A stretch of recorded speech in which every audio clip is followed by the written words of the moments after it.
Hello everybody and welcome back to Let's Play Bastion. Today we're going to resume our quest for the cores, but before we head out to Lemaign Point there are a few things that I want to take care of at the Bastion. First of all, we need to visit the shrine so we can continue showing off all the idols. Going to put on Missia, which allows foes to regenerate from injuries. And I want to head over to the arsenal just because our loadouts are all screwed up because of the proving grounds. For our melee weapon, I'm going to put on Brusher's Pike, just because it's really good for Point Lemaign. And the range weapon doesn't really matter, you'll see why later, but we'll go with the dueling pistols. Our skill also doesn't really matter. I'm going to put on Squirt Lure. I normally hate this ability, but it's pretty good for Point Lemaign. Alright, and with that, we're good to go ahead and start the stage. As I've mentioned a few times now, today we're going to be taking on Point Lemaign.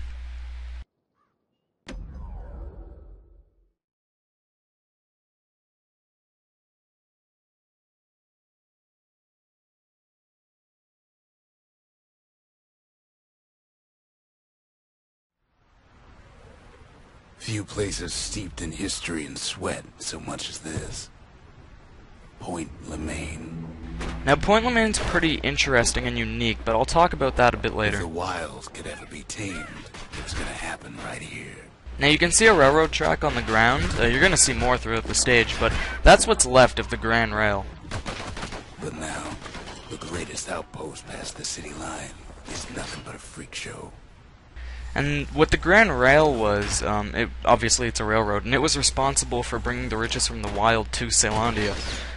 It's actually pretty much the main reason as to why Caelondia was so rich. The army's triggers once had the place on lockdown. As you can see, I've been struggling here a bit. I do kill this thing eventually, I promise. There we go. Now this is why our range weapon doesn't matter. We get the army carbine. Kid might as well pick up where they left off. Blam! Just like my fighting days. Gun like that can even put the wilds in check. Now the army carbine's really good. It has good range, it does a ton of damage. The only thing is that it's really slow. You can increase the speed a bit when you get the power shots, but it's still slow, so it doesn't cater to my playstyle, but I can see why a lot of people love it. Point Lemaign seen better days for sure. But it ain't done. Now I want to actually take this time to talk about Point Lemaign because I think it's unique.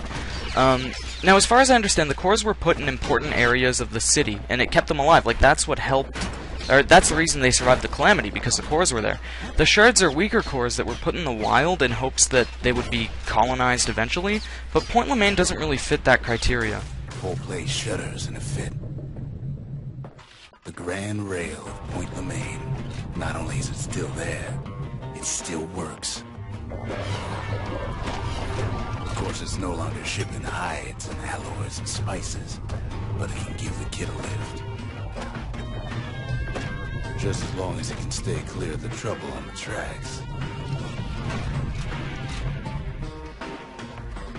Before I go on a tangent about Point Lemaign, this is actually why I took the Brusher's Pike, because on the railway, when you get to a scrolling segment like this, there are a ton of enemies and it can get annoying, but the Brusher's Pike has a lot of reach and it really helps with that. Grand Rail's all grown over with things the calamity chewed up and spat out. Things eager to take back their turf. Well, unfortunately we have an army carbine and they are plants, so they've got their work cut out for them. Anyways, back on the topic of Point Lemaign, that's why I thought it was unique. I just don't really think it fits the whole theme of a wild area that was meant to be colonized. Kid don't let so much as one of those things slip by. Also, a great way to play this stage is to kind of hang back with the army carbine. You can blow things to pieces before they even start shooting at you. Unfortunately, that's not how I did it, but don't let it warp your vision of the army carbine. Luckheads settled in like they own the place. And this is pretty pathetic. I'm not exactly proud of this. Caelondia lost many good men on the rail. Yeah, but I don't think those good men died to lunkheads. Anyways, there are a lot of paths on the rail that you can take. Unfortunately, most of them don't really hold anything useful. We're gonna go down all of them anyways, though. Takes fancy footwork on the rail, but with wallflowers, coughing fungus everywhere. Not really, actually. The army carbine is really good at killing these things. Only one way to cure a cough like that. So once again, another alternate path. Doesn't have anything except fragments and a healing tonic. But we need fragments anyways, we're really short on them, so these paths are useful to us. Also, those green flowers, we haven't really talked about them. They're vine apples. They don't attack, but if you kill them you get a few fragments and some XP. They are considered monsters, though, which I found to be a little weird.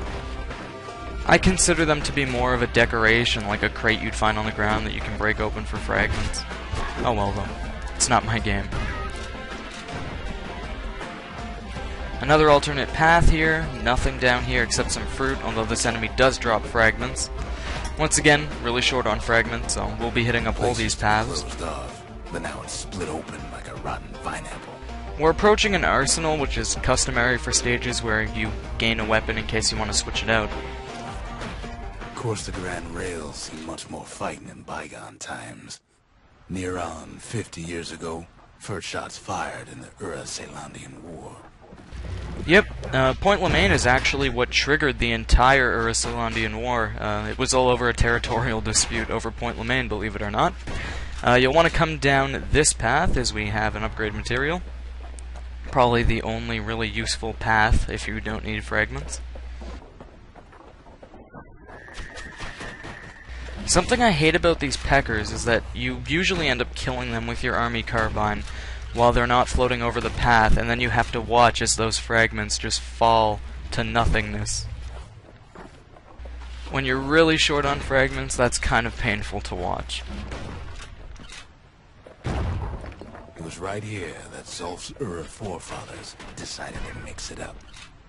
Well, it would be Zia's forefathers, too. I don't really like that choice of words. They're trying to make Zulf seem kind of evil. And I mean, yeah, I've got a bone to pick with Zulf. I don't really like what he did to the monument. But we don't know what was in that journal. He could have a very good reason to act the way he did. So I'm not judging him yet. Okay, so maybe we didn't get their sign-off on the whole Grand Rail thing. That was bad. I have a feeling there's a lot more bad news that we're going to be getting in the future. The rail must have shook the Ura to the bone down in those dens of theirs. Yeah, I guess it would be pretty annoying having your home shaking all the time because of the rails, but maybe you could, you know, just send them a letter or something instead of starting a war. This is also pretty pathetic, I apologize. It's a really good thing I'm using Hardy Punch.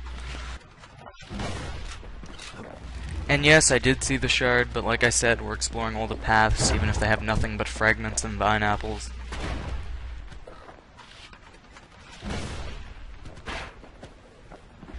Alright, let's go grab the shard and with it take Point Lemaign with us. Well, the rail won't last much longer now that the kid took the shard. It's still got one good run in store for him, though. All the rotten wood there on the rails turned it into swamp weed central. Now, I recommend you do the exact opposite of what you're going to see me do. Ever tried dancing side to side while holding your breath? While shooting a genuine registered army carbine? While choking on swamp weed? Can't say I have, but I'm sure it's lovely. Peckers trying to prick you in the eye. Well, let me tell you, it ain't fun. Especially the way I do it, which is just blindly running through swamp weed, apparently. This is not a winning strategy. I would recommend actually trying to maybe rolling blindly through the rail. It doesn't work too well as you're seeing here. Oh, by the way, something fancy is an upgrade material for the army carbine. I believe we actually have one in the forge already, so that should be our second. But then, at last, it's the end of the line. He'll be picking swamp weed out of those boots for days. Yeah, how about we let Zia handle the laundry? I'm sorry, that was terrible. Turns out he's got company up at the rail station, waiting for him.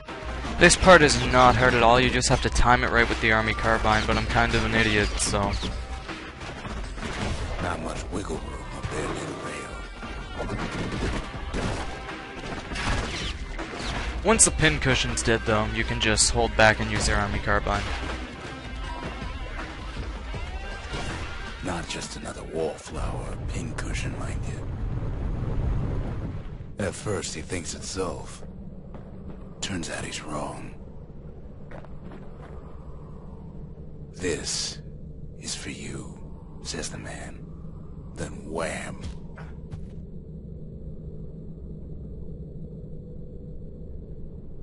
When the kid comes to, the man's long gone. But something else is there. Let's go ahead and pick up the letter he left us.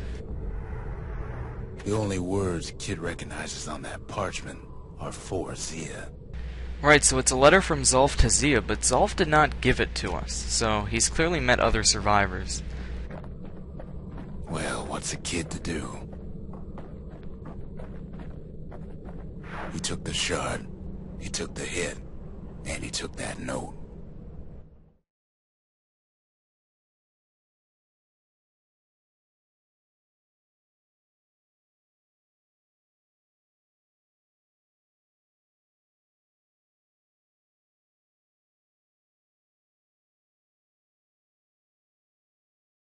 That note cuts straight to the heart of things, don't it? Well, let's find out. Let's go straight to Zia and hand her her letter.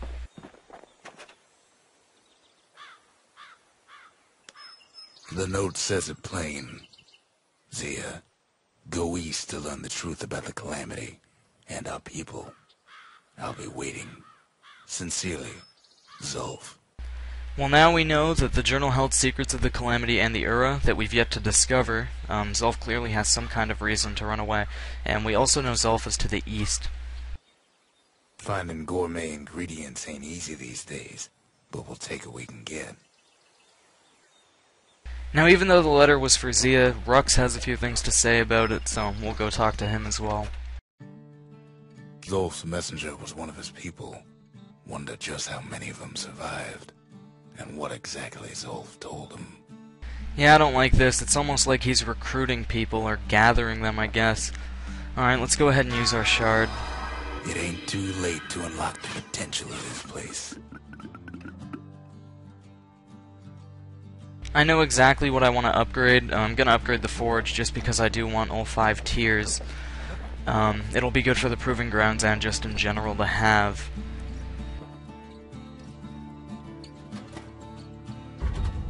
Ain't saying much, but that's the greatest forge in all the city. And that is where we're going to end things. This is a pretty bad note to end them on. I don't know why, but I get the feeling that this is almost going to re-trigger the whole Ura-Ceylondian War.